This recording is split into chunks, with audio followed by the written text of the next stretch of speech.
Lagi mo bang naririnig ang salitang digital product sa FYP mo pero hindi mo alam kung paano magsisimula? Gusto mo din bang matuto kung paano kumita passively from creating and selling digital products? Well, huwag kang mag-alala dahil ituturo namin yan sa'yo step by step. I-pre-recorded training, ibig sabihin lahat po ng videos ay recorded na at nandun na lahat ng instructions na kailangan nyo, or self-paced learning, which means nakadepende sa timeline nyo ang pagkatuto nyo sa course na ito. And meaning din, pwede mo siyang panoorin anytime and anywhere that you want. Tanong, pwede po ba kahit cellphone lang gamit? And our answer is, yes po, pwede ka. But, we do recommend using laptop and computer para sa pag-edit. May age limit po ba tayo? The answer is, wala po. Bata man yan or matanda, as long as nakakaintindi kayo, marunong kayo mag-follow ng rules, wala pong problema. And of course, meron namang kahit papaanong alam sa technology kasi baka kahit copy and paste lang hindi alam. Kaya all in all, it is good for beginners but not for complainers. So kung beginners ka, willing ka matuto, matyaga ka, masipag ka,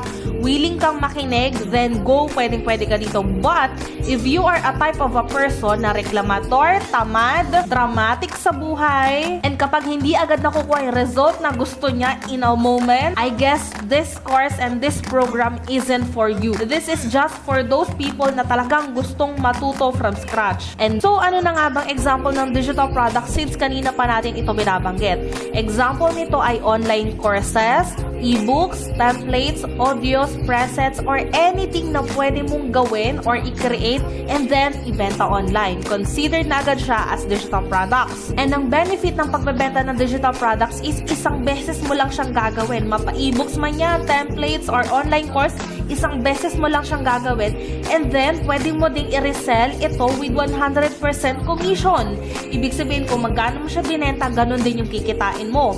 Only sell ito, no limit, no need for inventory, and you can sell it anywhere and anytime that you want. Unlike sa mga physical products na kailangan pa na inventory, na may limit, na may percentage lang commission yung so walang ganun dahil sa digital products lahat ito ay very possible. But then, once again, availing this course doesn't mean 100% guaranteed nakikita na agad kayo. Okay? Madaming nagme-message sa amin, paulit-ulit na nagtatanong kapag po ba nag-enroll kami dyan, kikita po ba kami? And our answer will always be, it depends on you.